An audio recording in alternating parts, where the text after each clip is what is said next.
सोचिए, सदियां गुजर जाती हैं, लेकिन कुछ बातें हैं जो कभी नहीं बदलती। आज हम एक ऐसे ही खजाने में गोता लगाने वाले हैं जो वक्त की हर कसौटी पर खरा उतरा है, और वो हैं रहीम के दोहे। अब ये सवाल ना सच में सोचने वाला है। क्या सच में मतलब 400 साल से भी पहले मुगल दौर में लिखी गई कुछ लाइनें हमारी आज की इस कॉम्प्लिकेटेड लाइफ की मुश्किलों का हल बता सकती हैं? चलिए मिलकर पता लगाते हैं। जी हाँ, हम बात कर रहे हैं रहीम की। एक कवि, एक दरबारी और एक ऐसे ज्ञानी जिनकी कही बातें आज भी उतनी ही रेलेवेंट हैं, उतनी ही सच्ची हैं जितनी उस जमाने में थीं। तो सबसे पहले ये जानना बहुत जरूरी है कि आखिर ये रहीम थे कौन, कहाँ से आए थे, क्या करते थे। तो देखिए, इनका पूरा नाम था अब्दुर रहीम खाने खाना। जन्म हुआ था 1556 में लाहौर में। और ये कोई मामूली कवि नहीं थे, बल्कि सम्राट अकबर के दरबार के 9 रत्नों, जिन्हें नवरत्न कहते थे, उनमें से एक थे। और जो बात इन्हें सबसे अलग बनाती थी वो थी इनकी भाषाओं पर पकड़। सोचिए, अरबी, फारसी, संस्कृत, हिंदी सब भाषाओं के माहिर थे, और इनकी सबसे बड़ी पहचान बने इनके लिखे दोहे, जो आज भी हमें जिंदगी का रास्ता दिखाते हैं। तो चलिए अब सीधा उनके ज्ञान के समंदर में उतरते हैं और शुरुआत करते हैं सबसे जरूरी चीज से, रिश्तों से। वो रिश्ते जिनकी नाजुक डोर को रहीम ने बहुत ही खूबसूरती से समझा था। एक सवाल है जो शायद हम सबके जहन में कभी ना कभी आता ही है कि क्या एक बार भरोसा टूट जाए तो उसे पहले जैसा जोड़ा जा सकता है?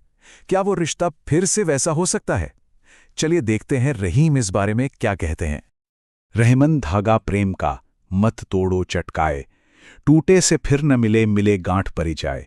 कितनी कितनी सीधी सरल सी बात है, लेकिन कितनी गहरी है। मतलब रहीम यहां प्यार के रिश्ते को एक बहुत ही नाजुक धागे जैसा बता रहे हैं, और वो कह रहे हैं कि इसे झटके से मत तोड़ो, क्योंकि अगर ये धागा एक बार टूट गया ना, तो भले ही आप उसे दोबारा जोड़ लो, उसमें एक गांठ तो पड़ ही जाएगी। वो रिश्ता फिर कभी पहले जैसा, वैसा सहज, वैसा बेदाग नहीं रह पाएगा। वो गांठ हमेशा चुपती रहेगी, उस टूटे हुए भरोसे की याद दिलाती रहेगी। अच्छा, अब एक और बहुत ही प्रैक्टिकल सवाल पर आते हैं। अपना दर्द, अपनी तकलीफ क्या सबको बताते फिरना चाहिए, या उसे अपने अंदर ही रखना ज्यादा समझदारी है? इस पर रहीम की सलाह सुनिए। वो कहते हैं, रहीमन निज मन की बिथा, मन ही राखो गोए, सुनी अठिले हैं लोग सब, बांटी न ले हैं कोए। यहां रहीम एक बहुत, कह सकते हैं, कड़वी सच्चाई बता रहे हैं। वो कहते हैं कि अपने मन की पीड़ा को ना अपने मन में ही छुपा कर रखो, उसे दुनिया को मत बताओ, क्योंकि लोग जब सुनेंगे तो मजाक ही उड़ाएंगे। कोई भी आपका दर्द बांटकर उसे कम नहीं करने वाला।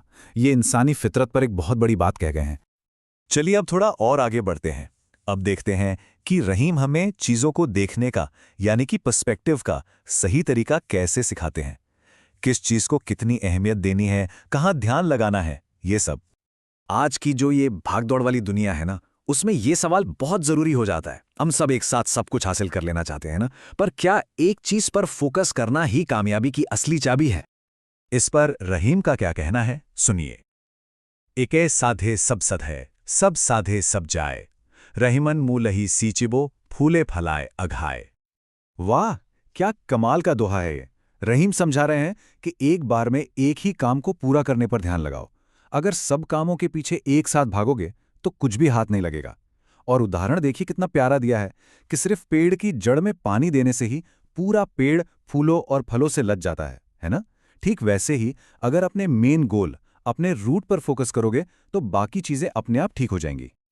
और इसी सोच को आगे बढ़ाते हुए रहीम हमें हर चीज की वैल्यू समझने को कहते हैं। एक और दोहा है, रहीमन देखी बड़ेन को, लघु न दीजिए डारी, जहां काम आवे सुई, कहा करे तरवारी। मतलब किसी बड़ी चीज को देखकर किसी छोटी चीज को बेकार मत समझो। अरे भाई, जहां एक छोटी सी सुई काम आती है, वहां भला एक बड़ी सी तलवार क्या करेगी?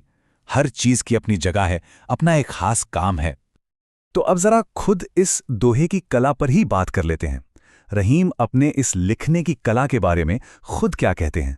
मतलब ये कैसे हो पाता है कि इतने कम शब्दों में इतनी बड़ी, इतनी गहरी बात कह दी जाती है? अब ये सवाल शायद थोड़ा अजीब लगे, पर इसका जवाब रहीम की शायरी के राज को खोल देगा।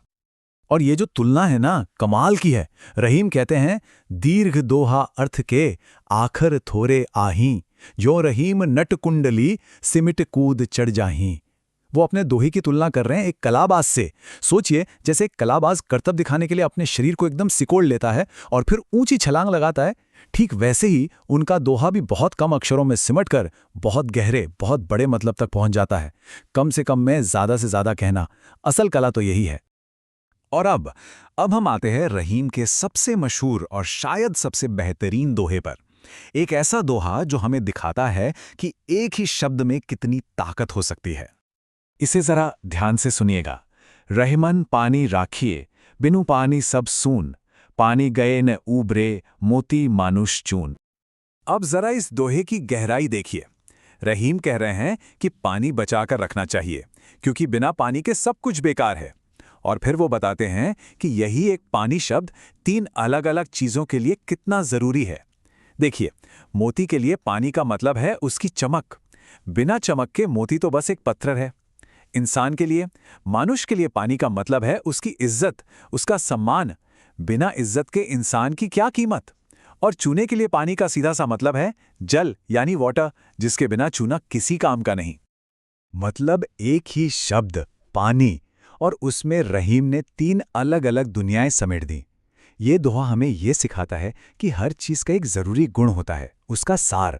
चाहे वो मोती की चमक हो, इंसान का सम्मान हो, या चूने के लिए पानी। और अगर वो सार ही चला गया तो फिर उस चीज की कोई वैल्यू नहीं बचती। और बस यही सवाल हमारे लिए पीछे रह जाता है कि अगर 400 साल पुरानी बातें आज भी हमारे दिलों को इतना छू जाती हैं, तो इसका मतलब क्या है? शायद यही कि भले ही जमाना बदल गया हो, टेक्नोलॉजी आ गई हो, लेकिन हम इंसानों की जो मूल भावनाएं हैं, हमारी जरूरतें, हमारी कमजोरियां, वो आज भी वैसी ही हैं। ये सोचने वाली बात है ना?